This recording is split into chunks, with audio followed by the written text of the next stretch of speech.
So we entered this room. Around the table were perhaps a dozen visitors, most of the military, mentioning that I had recently been an advisor at the province level in South Vietnam. People stopped and looked at me, and one said, "I've always wondered what happens at the province level."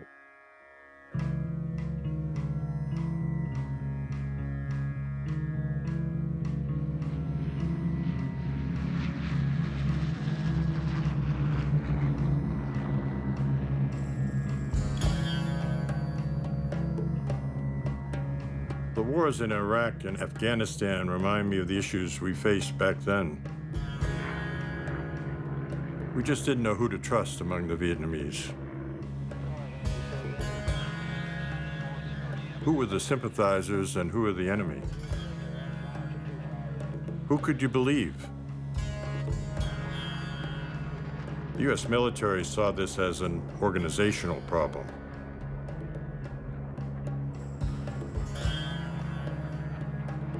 They thought it could be solved by reorganizing the way the Vietnamese fought the war. The U.S. had developed a system for coordinating intelligence collection. But America didn't want to be viewed as a colonial ruler forcing its policies on Vietnam. Our orders were to persuade our Vietnamese counterparts to implement the system at the province level. As if that would overcome the lack of motivation, lack of will, and lack of honesty in the Vietnamese military. We couldn't get them to do anything. We weren't trained to deal with the Vietnamese people and their traditions. Our military leaders didn't seem interested. But we had unlimited faith in organization and bureaucracy as tools of war. That led to a breakdown of communication between those of us at the province level and those planning the war from higher up.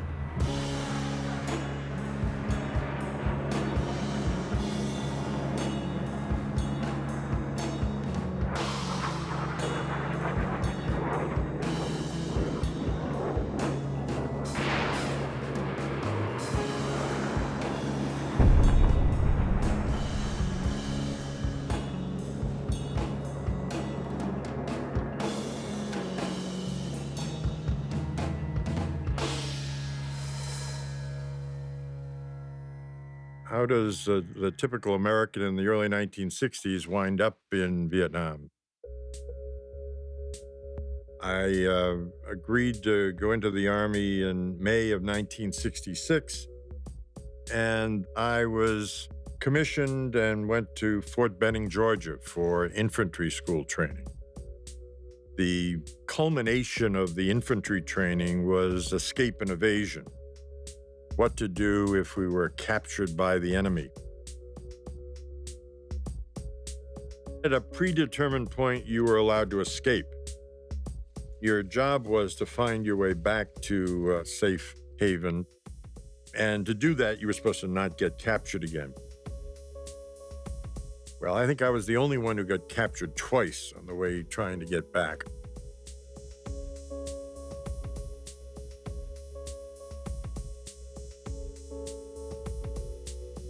Next was combat intelligence training.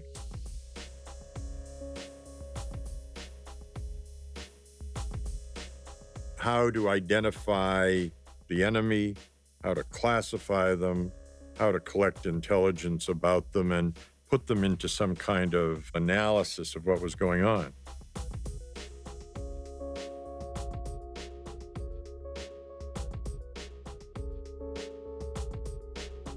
In August or so of 1966, this was still based upon the Korean War. And so we had maps with information about large units moving here and there, and it really had very little relevance to what we were going to find in South Vietnam. And my own view on the Vietnam War was that the worst, I thought it might have been misguided, but I couldn't conclude that it was immoral. that there was some justification for assisting a nation that was resisting a takeover, even if it were kind of a civil war.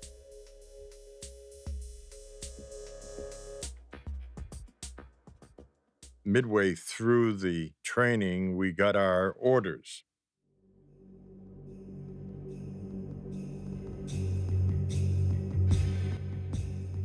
The Army had designated 4 South Vietnam, the 4 corps. I Corps ran along the DMZ. 2 Corps was Central Highlands to the west and then the coast on the east. 3 Corps was the area around Saigon. And then 4 Corps was the Mekong Delta area. 2 Corps was where I wound up being sent in the province of Ninh Thuan and in the town of Phan Rang. And there I was assigned to be part of Advisory Team Number 39, Military Assistance Command Vietnam, the MACV.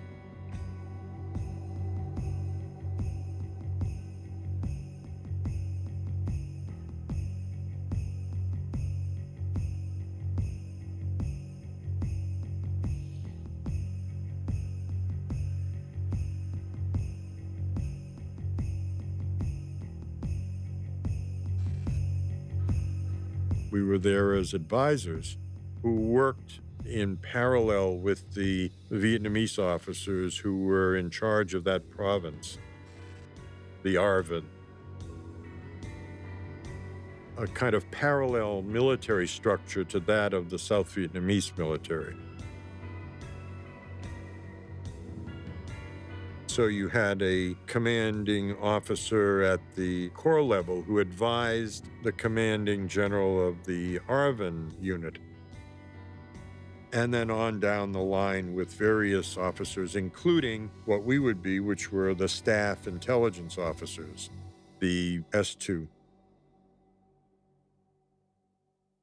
So that you really had no true civilian leadership anymore. It was all based on a military structure.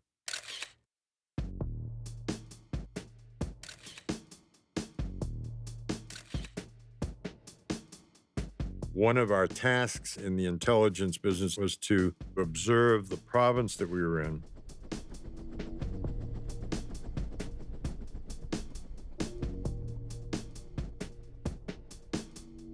The guerrilla warfare primarily consisted of Viet Cong units, often in the mountain areas.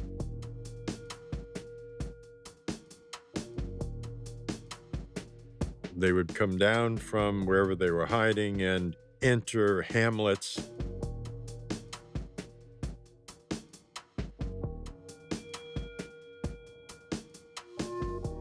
We would get reports overnight about these episodes and then set up ambushes.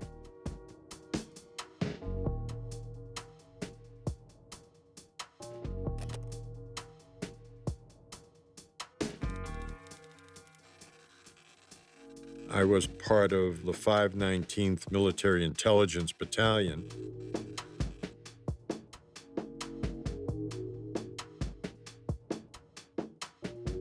The Intelligence Corps was not part of the regular Army unit, and we were assigned to these advisory teams.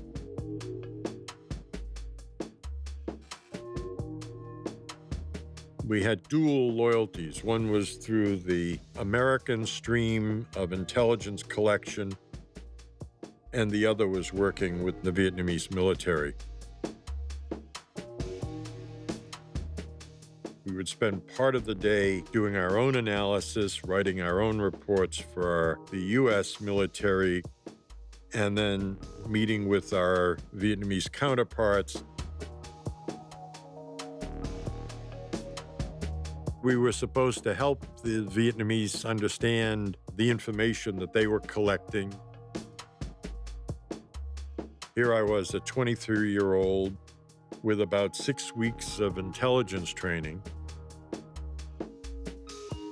My counterpart, the senior Vietnamese intelligence officer, had been in the business for at least 10 years. The idea that we could teach them much was a bit presumptuous.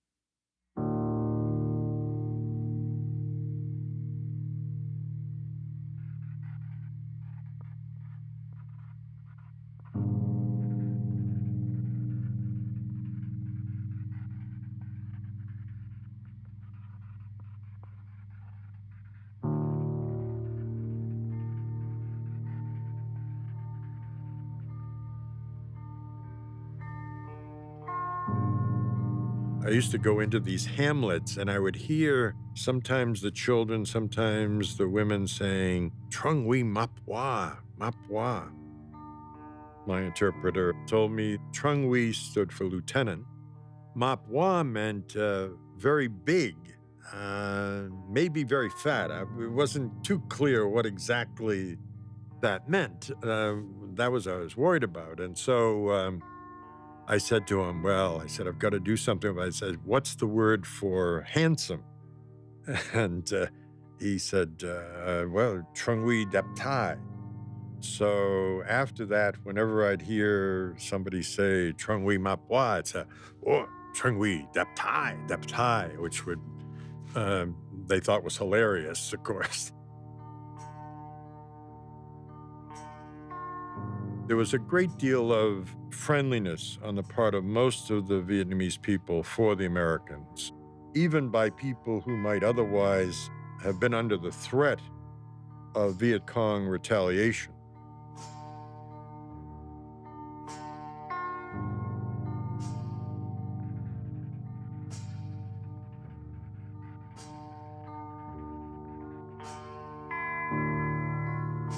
But even with the Vietnamese military forces, there was a dichotomy between the true believers in the cause for resisting what they saw as communist takeover and others who were willing to deal with the Viet Cong or with their sympathizers.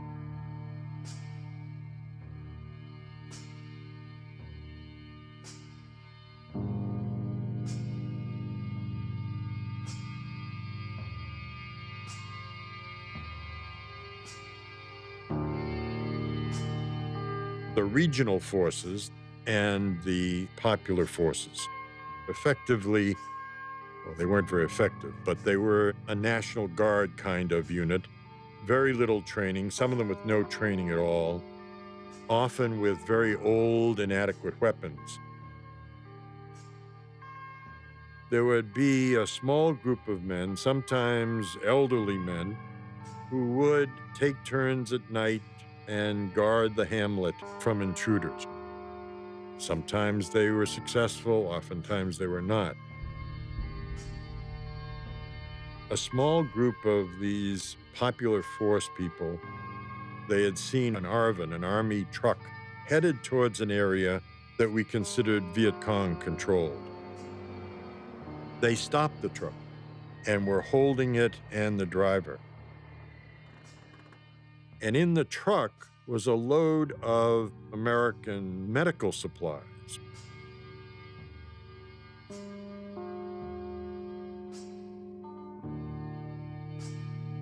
These popular force people were offered more money than they would ever see in their lives by the driver to just forget about this and let him go on. And they refused. And they held them until we arrived. Tracing back the origins of this truck, we found that it had been under the command of the operations officer in the Vietnamese army, who was part of the province structure. The man that it was generally agreed was the most effective officer in their whole organization. He was considered to be the kind of person we could really work with. What all this meant was that he was, at the very least, willing to sell these medical supplies to the Viet Cong. Now, here were these Popular Forces folks who took this great risk to their own lives and at the cost of a very lucrative payoff in support of the cause. And here is this Army officer who was highly admired and aggressive, who may be the one betraying him.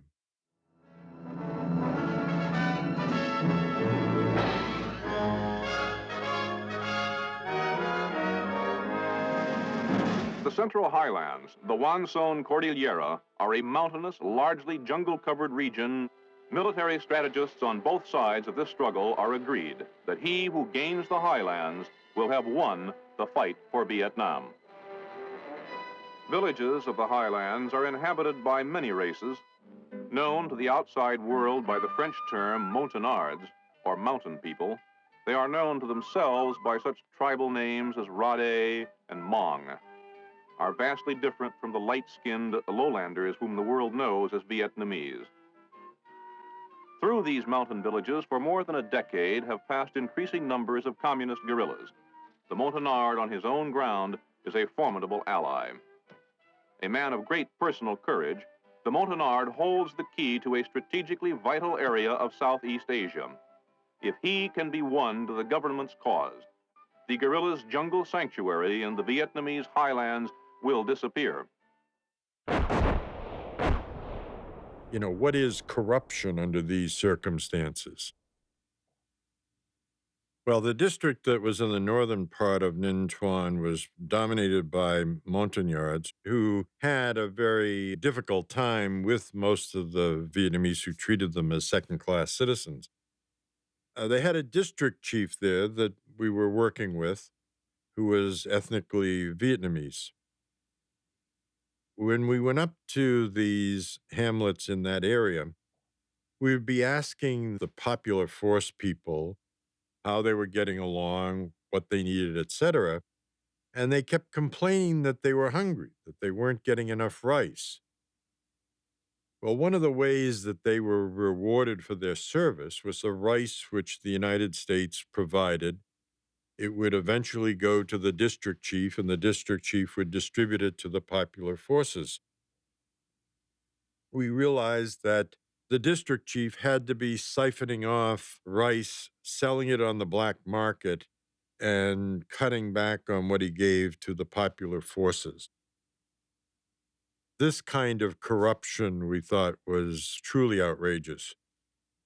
And so we began what turned out to be a long campaign to get rid of him. One day, my colleagues and I noticed that there were literally hundreds of Montagnards walking along the road or coming down out of the mountains, some of them crying.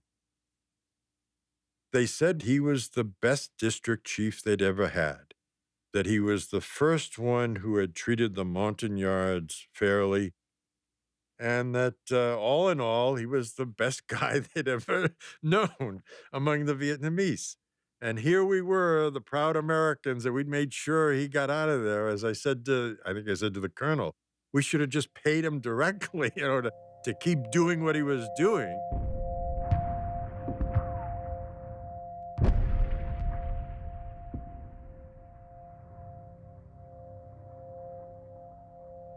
Control 1, Control 2. Control 1, Control 2. 3-1, go ahead.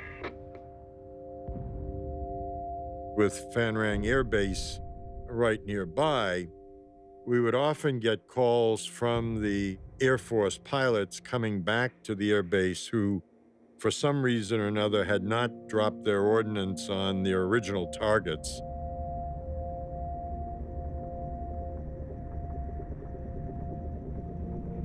And since you didn't want to land with ordnance on board, they would ask us for any targets of opportunity that they could drop their bombs on.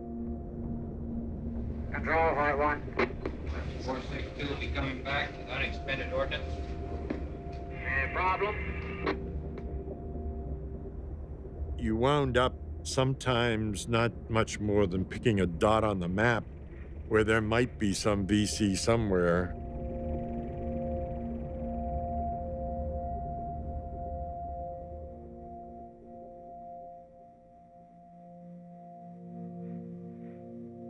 There is a darker side to the colonel, often related to his desires to become a higher grade officer. One that I remember vividly involved a decision that he made about defoliating part of a mountainside. Because the technology or the weapon system was available, the colonel thought he ought to use it.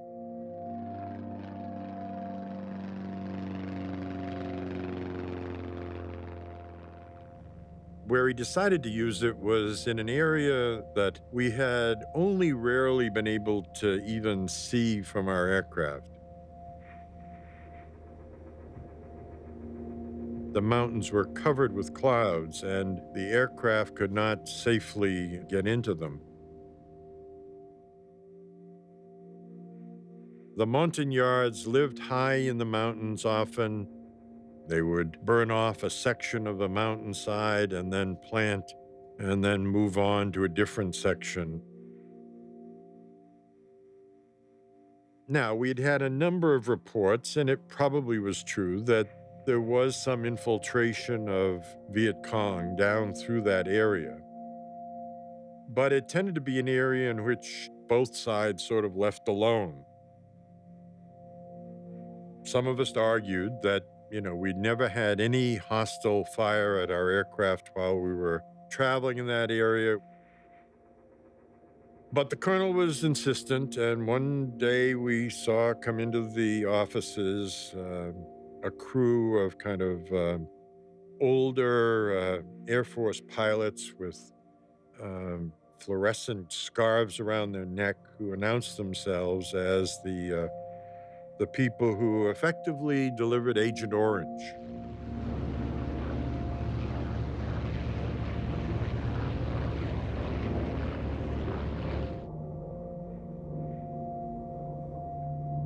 A few weeks later, our Air Force observers went up into the area to see what the result was. For the first time in our experience there, they heard rifle shots at the aircraft. They reported that to the colonel at the briefing that night, and of course, the colonel turned to me and said, "See, I told you there were VC up there." And I think I held my tongue, but later pointed out that they didn't shoot at us before, but who wouldn't shoot at an aircraft now after we dumped all of this shit on them and we're killing their plants?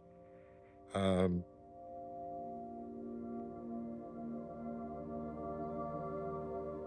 the American advisors lived in a compound that was located along a main highway that ran between Phan Rang and the air base.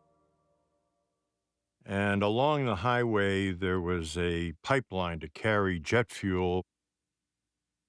One Sunday afternoon, we were relaxing in our rooms when we heard screaming and a loud explosion. We saw the small huts that people lived in across the way in flames, and then dozens of people either on fire or running away from the fire. The pipeline had developed a leak. Either that or the native Vietnamese had been using some of the jet fuel for their own cooking purposes. We ran back to the compound to get blankets or anything we could to help put out the flames. I noticed one of our surgeons who was standing nearby but not reacting. I said to him, "Why aren't you helping?" He showed me his hands and said, "These are hands that have been trained as a surgeon. I can't afford to risk them and risk my future in order to help these people." 1130 block of aircraft is back. 028 to code 3. Yellow 1. Ground viewer for all three. Ready. 877, com. 814, code 3. VHF transmitter now. Green 4, white 4. Yellow 1, control. Yellow 1. Trail Mueller for Yellow 3, Roger. control, red 1. Green 2, green 1. Green 2. Black 2. Are you on the pad right now? Roger. Shotgun, white 1. Roger, I'm waiting for it. Good.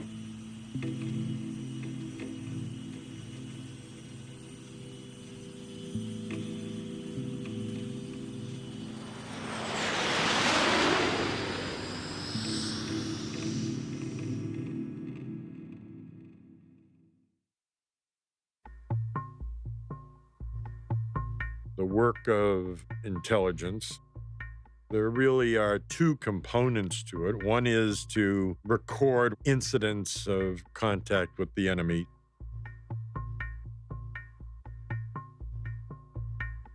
We'd get reports of 3 VC having entered a hamlet and conducted an indoctrination lecture. And so, with the help of my interpreter, we would interview people.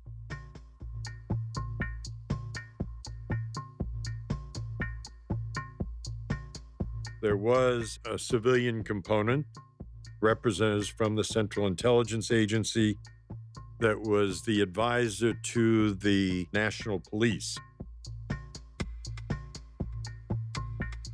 There was the information that we received through American sources to pinpoint areas where Viet Cong or NVA units might be located.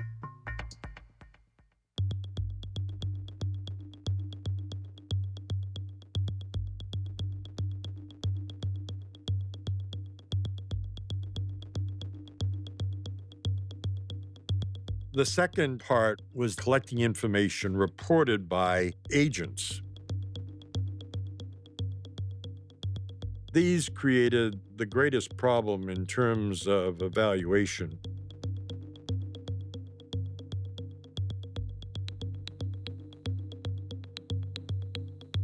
Without knowing the agents, many of them would have to be classified as F, unknown.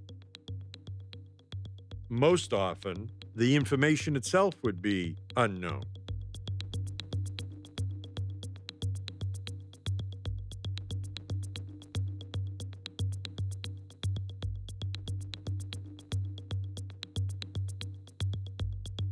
We'd get a report, for example, that an NVA battalion had moved through this mountainous area on its way south. Possible, but there was no other evidence of it. It was either unlikely or it was at least unknown. We didn't know who the agent was. And part of the reason we didn't know who the agent was because of the Vietnamese system of not sharing much information about their agents.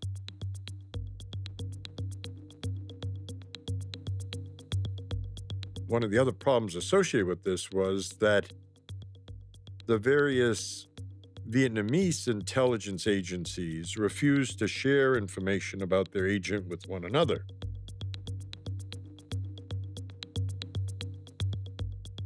This really complicated our lives because one of the things that you would like to have is to get the same or similar information from 2 different sources.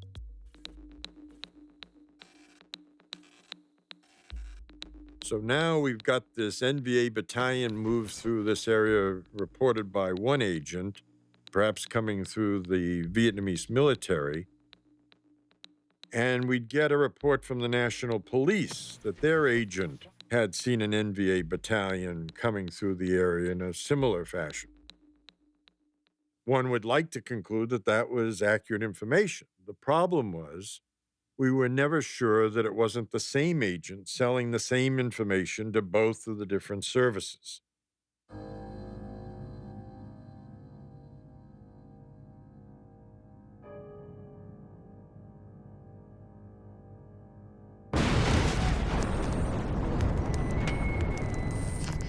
A building had been blown up in the downtown Phan Rang area. 2 construction workers had been killed. Vietnamese construction workers, these were. It evidently had been a Viet Cong operation. None of us could understand why this particular building or these people might have been targeted by the VC. We were informed that the advisors to the National Police would be arriving in country on Air America. The people who were coming were obviously CIA people. The Viet Cong knew that these two individuals were agents working for the Central Intelligence Agency, but we didn't.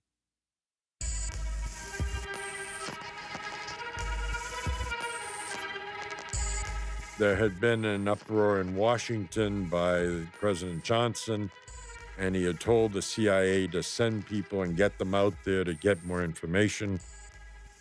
My image of the CIA functionary in our province, I had never seen him come out of his house, never mind do anything even a little more risky.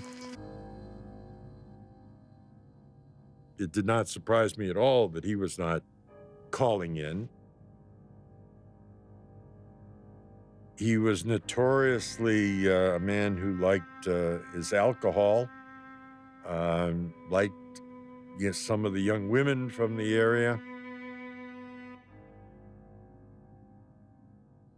A lot of the people who'd been assigned to these provincial roles had never been out of the office in Langley, Virginia. They were desk people, analytic people, something like had happened to me in terms of being sent out into the field.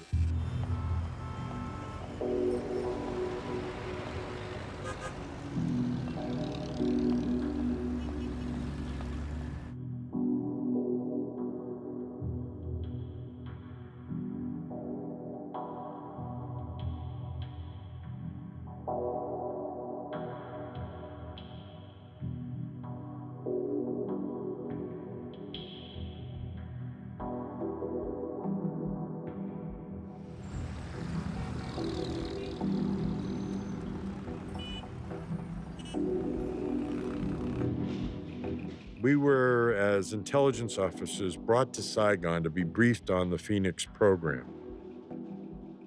The Phoenix program was an effort to try to improve, on one level, intelligence collection coordination.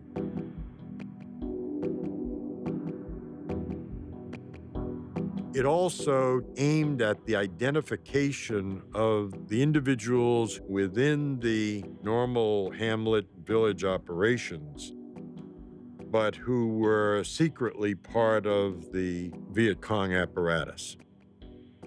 And the point of that identification was to then conduct assassinations against them.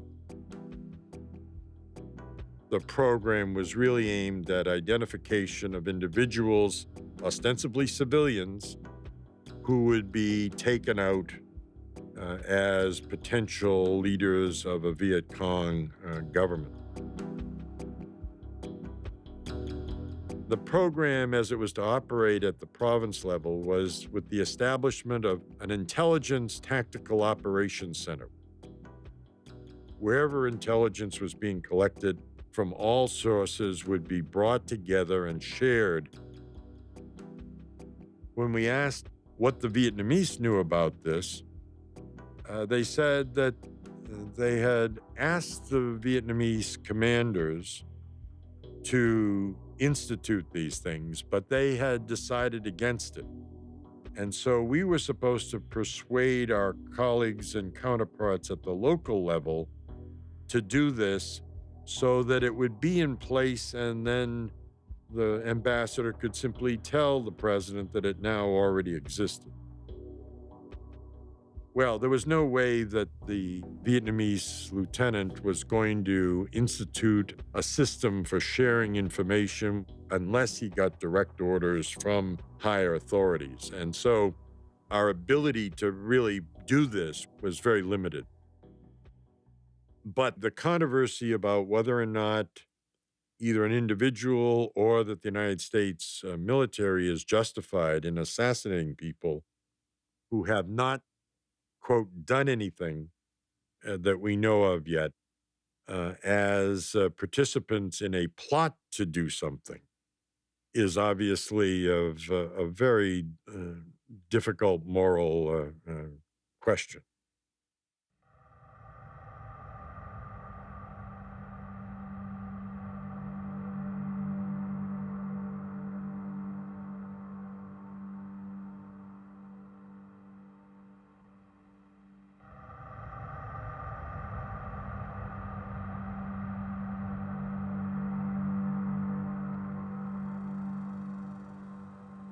We had problems associated with the use of force and extracting confessions out of prisoners. One technique involved the use of the American military field telephone.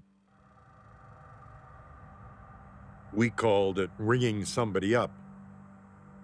This field phone that you generated a electrical shock by winding up would be used by attaching the bare wires to perhaps a finger on one hand and a toe, or in some cases to genitalia. That depended on the mood of the operatives. One day I walked into an interrogation of a Viet Cong prisoner. The Vietnamese, our counterparts, were using this telephone as a way to encourage him to speak. We asked them not to do that, told them they should not do that, and then basically had to leave. They did stop for a while we were there, but I'm sure it probably continued afterwards.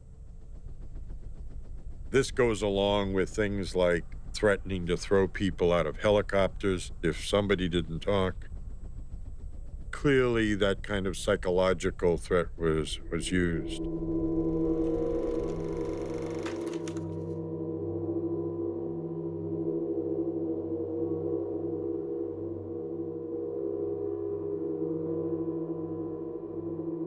South Korea had sent a couple of battalions of forces.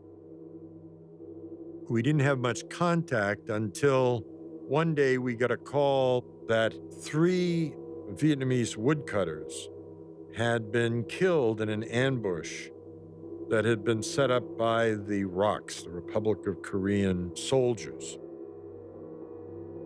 These were innocent people, although they were near areas that we considered free fire zones. The problem for the woodcutters was that was where the wood was. And even though they weren't supposed to go in there for their livelihoods, that's where they went. Well, early one morning, the Koreans had set up an ambush along a trail and evidently had cut down these 3 woodcutters. Already, there had been an offer made to compensate the families of the woodcutters with great apologies, but the Vietnamese were looking for some other kind of compensation. We agreed to meet with the ROK commander. We approached him with the question of, was there some other gesture that they thought the Koreans could make? The commander talked with a few of his aides, and he came back and he said, would it help if we returned their ears?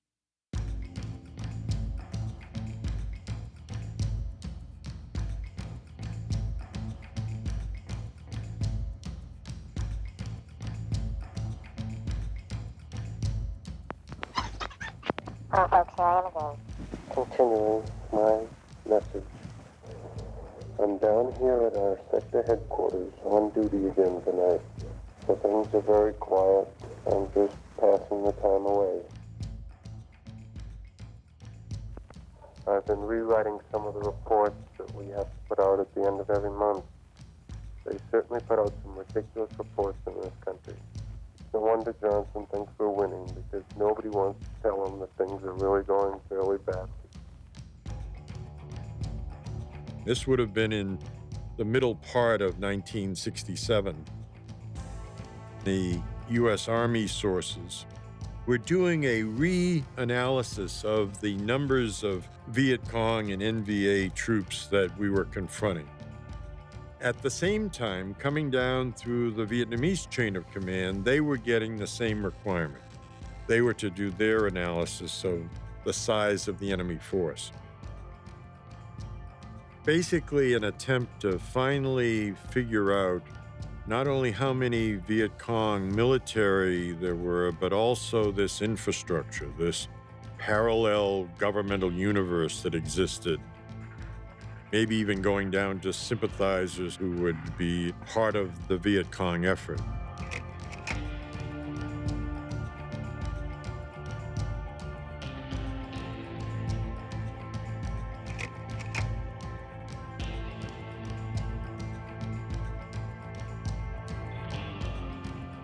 And it resulted in what came to be known as the corral reports.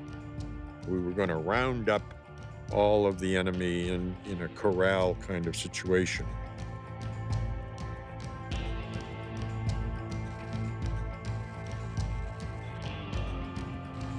The Viet Cong had a political military structure that was parallel to that of the ARVN.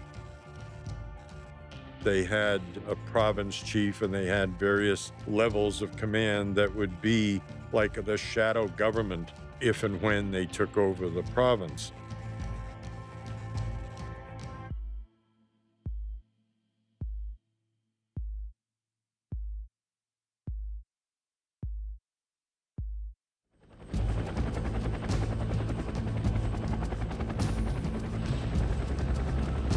Only a few weeks before, the 101st Airborne Division had conducted an operation in the province on an area identified as the location of the Viet Cong's province chief.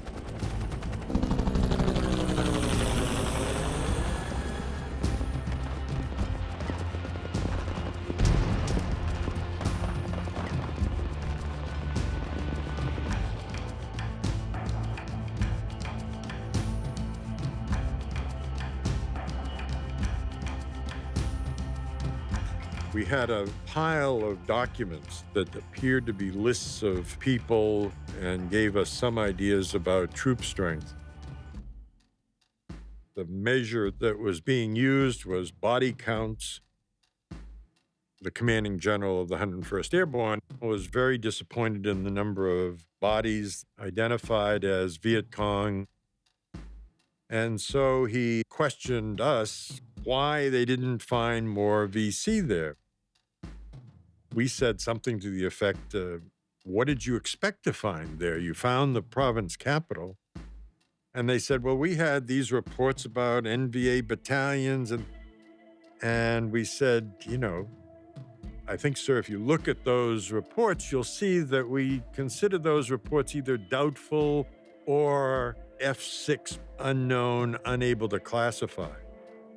Well, obviously, they had never looked at the classification and never looked at that. They just read whatever the report was. And so you learn that it wasn't working, that up the chain, they were simply interested in the numbers and weren't paying any attention to the evaluation. Coming back to this corral report, we developed some numbers about the size of the Viet Cong force that operated in the province.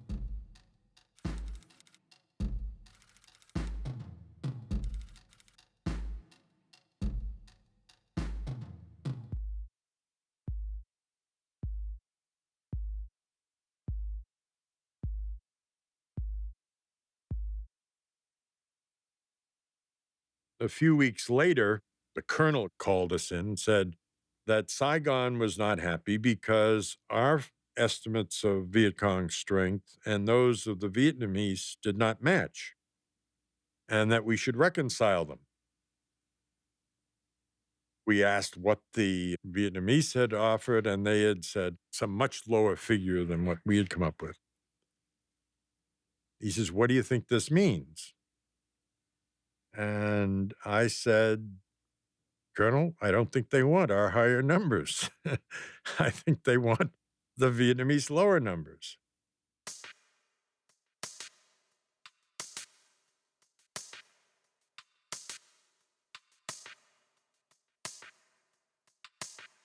He finally decided to send them the Vietnamese numbers, afraid that he was going to alienate his superiors if he continued to argue the case for the higher numbers.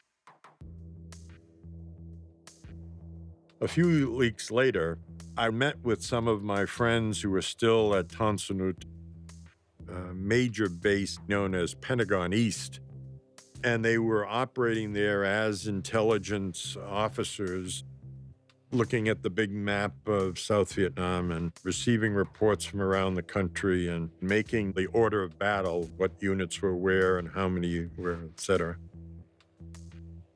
And they said, you've got to come over and see the new order of battle map that we've created. We've gotten all these corral reports, and we now have numbers for people. We think we have a picture of the whole countryside. I had to say to them, I think that's a wonderful map. You've got a nice diagram, nice setup here. I said, there's only one problem with the map. We sent you those numbers, and we know those aren't the right numbers,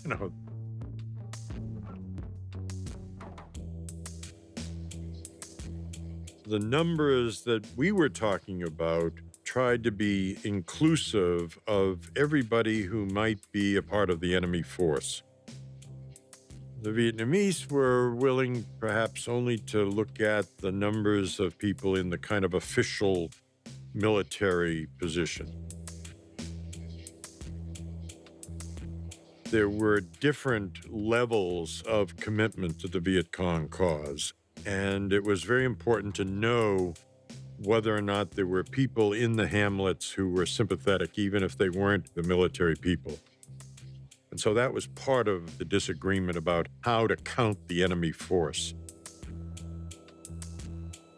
Our position was that there were many more than the Vietnamese were willing to admit.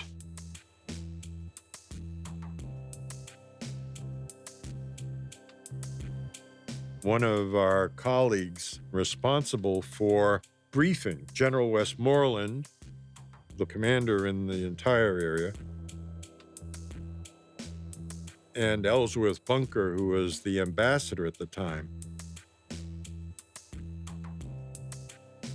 He had been concerned about the fact that they were going to have to justify these much larger numbers than had been used before by the American military to assess the nature of the problem. Instead, he said, there was no reaction from them except for a discussion between the two of them about how they were going to present these numbers to Washington. It was probably less the case that Westmoreland was fudging the numbers than it was that the whole bureaucratic system was designed to fudge the numbers before they got to Westmoreland.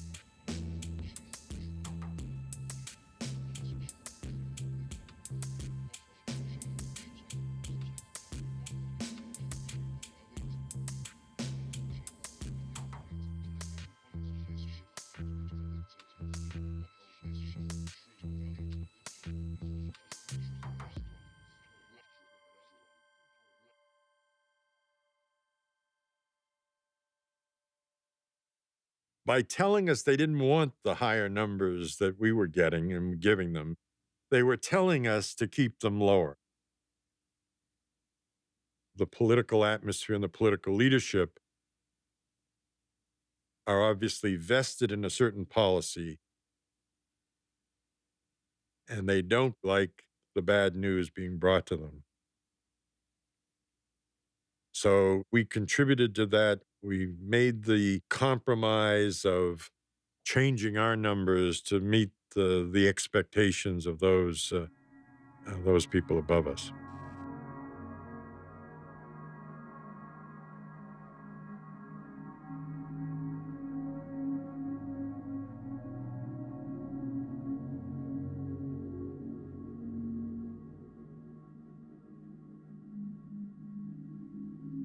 virtually everybody that you saw could tell you what day they were on in terms of the 365 days that they were scheduled to be in country. You had to worry for people who were very new to being in country, but also then when you got short, when you were only a month or so away from leaving. One of our observer pilots, who also was getting ready to return home, was on a reconnaissance mission and saw a truck driving up into Viet Cong controlled area. He fired off his M60 machine gun, planning to strafe alongside of the road as a warning to frighten the driver. The rounds strafed the truck itself. The driver fell out of the truck and turned out to be killed. Something that he didn't mean to do. In this war zone, you felt you ought to be doing something that would make a mark as part of that war effort. And it was a dangerous kind of psychology that took over. And I felt that this guy, in some ways, had that. He hadn't had any real confrontation with the enemy. There would have been the possibility of an investigation. As it was, we were able to construct a reasonable case that this individual had to be either dealing with the Viet Cong, paying the Viet Cong, or in some way cooperating with them in order to be in that area.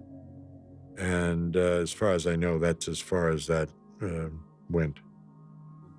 How did you feel about covering it up? Well, I had some moral twinges about it, especially in retrospect. The government of Vietnam and of the United States offered its apologies. There was compensation paid, and I often wonder how that individual feels about the episode, whether that continues to be a thought. But I know at the time it was something that had really bothered him a great deal.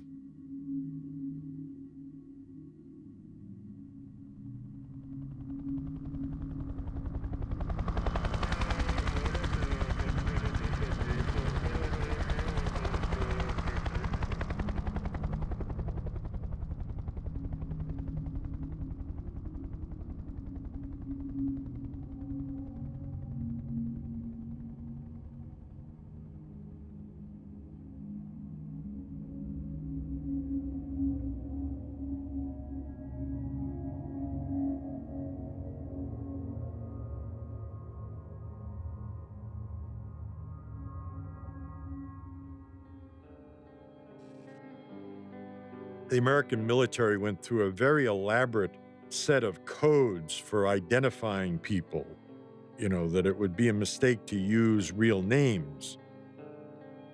I was known as Silver Lightning Alpha 2. So we're out in this little operation in this hamlet, and I get a radio call to Silver Lightning 2 Alpha that your son, John J. Murphy, has been born, which of course broke all code violations and the like. But I remember spending the rest of that day taking pictures of children, just trying to imagine, what my new son looked like.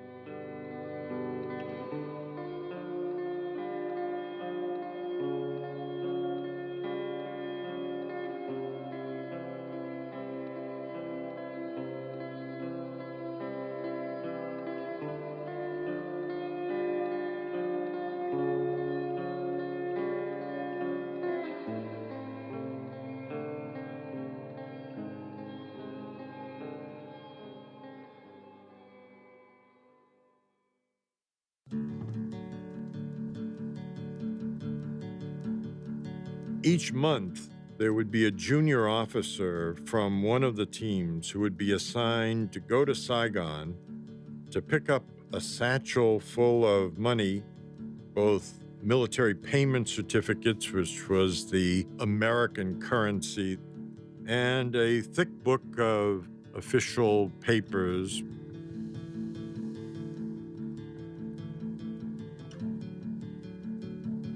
I wound up having to do what we called the pay run.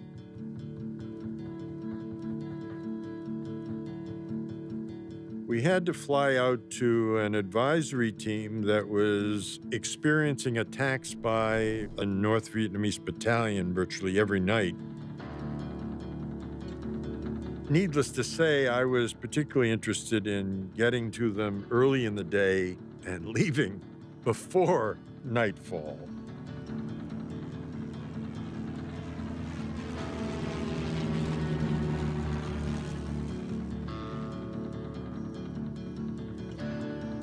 It took us a while to figure out where their landing area was, and it turned out to be on the side of a hill. Landing was no real problem. I paid the people that were there, and we got ready to take off. The pilot was not as big or as heavy as me, but heavier than some of the others. So together we had quite a bit of weight with the machine guns, the rockets, the lead, and this little single engine.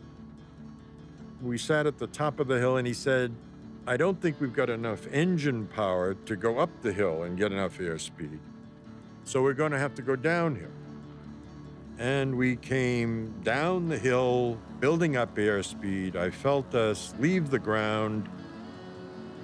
We started to hear pop, pop, pop. The pilot noticed that he was losing fuel. We had taken a couple of rounds in the fuel tank. And then we began to come down again.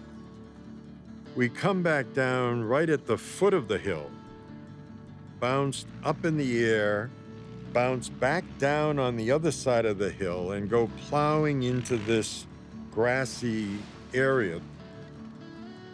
The pilot shouts to get out, and as I do, I look over and I notice that the fuel in the wing is dripping. I try to climb out. I'm in the back seat of a two-seat plane here, but got stuck between the front seat and the doorway, had to back out, and then literally dove over the front seat, out the door, rolled on the ground away from the plane.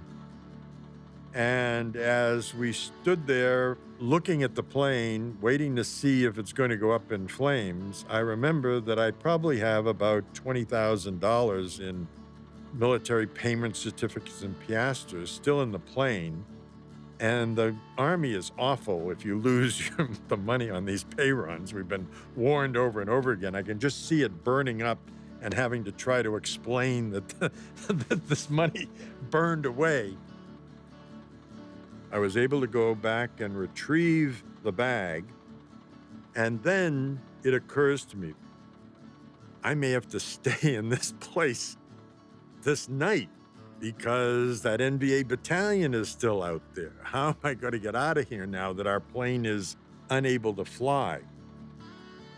So we immediately begin calling for help, but now they have to fly another plane out with another pilot to get me, and I have to complete the pay run. I complete the pay run, and I go back to Saigon. One of the buildings that's been taken over in downtown Saigon is the headquarters of the finance branch of the Army. I go to turn in the money that I have left and the signed slips for people who've collected it.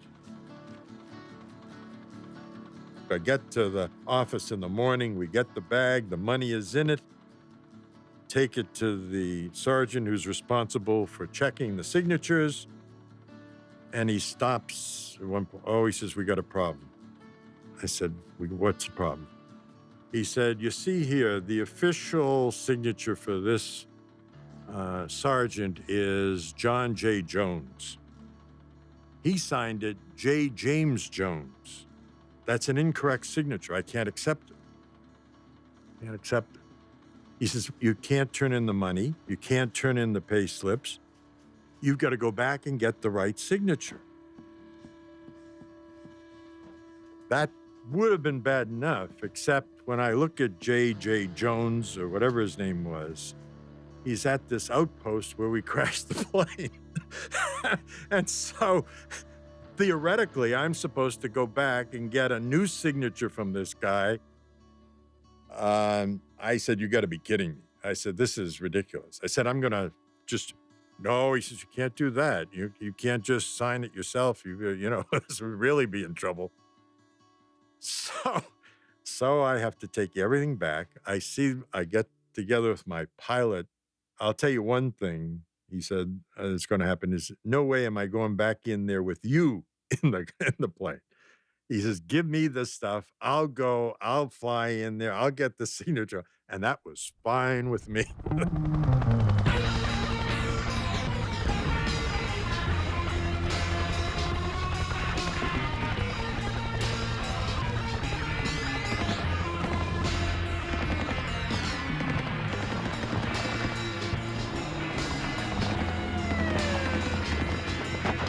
So we entered this room. Around the table were perhaps a dozen visitors, most of the military, mentioning that I had recently been an advisor at the province level in South Vietnam. People stopped and looked at me, and one said, I've always wondered what happens at the province level. In walked the man we had evidently been waiting for, who was disheveled, although he wore a very preppy blue pinstripe suit. He sat down at the table, put his head in his hands, rubbed his eyes a bit, and said, you'll have to excuse me, I've been up in the war room all night. The president wants to know what's going on. Somebody said to him, well, what's the latest news? And he looked at him and he said, we don't know. We just don't know. None of our people are reporting in. This news that not even the CIA knew what was happening. We had probably gotten more reports through the military channels than they were getting.